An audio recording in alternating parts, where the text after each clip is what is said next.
Hey guys, welcome back to my channel. So today we're going to be learning how to be naked mole rats, waxing.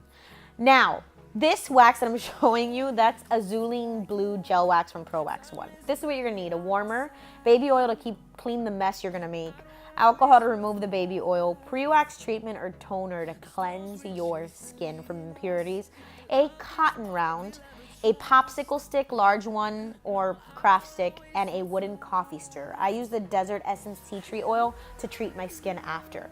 This first pot of wax that you're seeing, oh my God, that is way too hot. Like if you put that on your skin, you and or your client's skin, you're just gonna burn your skin. And once it's on there, girl, there's no going back. Get that third-degree burn, because that's what you're gonna have.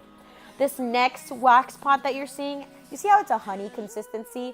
9 times out of 10, your wax is the perfect temperature. On mine, it's about 50 to 52 in gauge. This wax is coating already your popsicle stick, which is great. This is gonna adhere beautifully to your hair, remove it, and you can make a nice even strip. But always test your wax. How, Jackie? You're gonna clean your wrist, which is one of the most sensitive areas on the body. And you're going to take a popsicle stick, little tiny baby popsicle stick, make a lollipop, and then deposit all of it in one spot and then spread it like butter or frosting. If it's too hot, your client will let you know, and you'll know automatically once you place it on your skin. Pull it, rip it off, and you're good to go. Now, you're going to need a white eyeliner pencil, tweezers, a spoolie, and scissors. A cotton round, obviously, which we covered. You're going to spray the pre-treatment or toner onto your cotton round and cleanse your skin from impurities. Don't wax with dirty skin, guys. You're exfoliating, and you're just gonna put bacteria into your wax in your skin. When you're cleaning your nostril, make it kind of into a point and really get in there, because nobody wants to be waxing your boogers. Now, I'm gonna teach you how to make a brow. It's 2018, we should have fierce brows. So on the crease of your nose, place it in the beginning of the brow, make a line. That's where it should start. Crease of your nose, look forward, and in the pupil, that's where your eyebrow arch should be. And then the end of your nose and where your eye ends, that is where the tail of your brow would be. Then carve out the shape that you'd like. I don't really need to do this. I know what my shape is going to be, but for the purpose of knowledge, I'm teaching you. Wooden coffee stirrers. I got these bad boys at Publix. So if you're a Florida girl or a Florida boy, you can get your wooden coffee stirrers at Publix. So I took a little lollipop of the wax and I placed it with the hair growth, and I did a nice, decent little layer, and I do 2 at a time so that one has time to dry while I lay the other one, and while I rip the other one has time to dry. So pull your skin taut, lift the lip of the wax, and pull quickly, not slowly, quickly. If you pull slowly, it's gonna hurt too much and you're gonna break the hair. Now, when you rip the wax, I like to call it the flick of the wrist. You wanna not be so stiff when you rip the wax. I laid the wax twice. With this wax, it's good for sensitive hard hair. So Brazilian, legs, back, face, it's good for pretty much anything. You can lay it about 4 times. On the face, I don't like to lay it 4 times. I like to lay it only twice, just because the skin on the face is a little bit more sensitive than the rest of the body.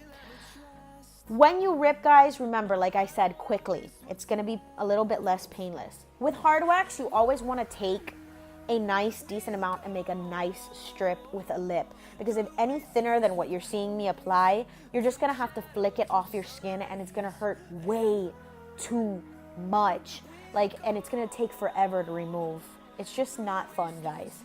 Now take your spoolie, brush through your hair, and then you're just gonna trim your hair. If your hair is super long, I advise you not to lay the wax before trimming. Trim before, because if not, you're just gonna ruin your eyebrow and just rip it. And don't say I didn't tell you, I totally told you.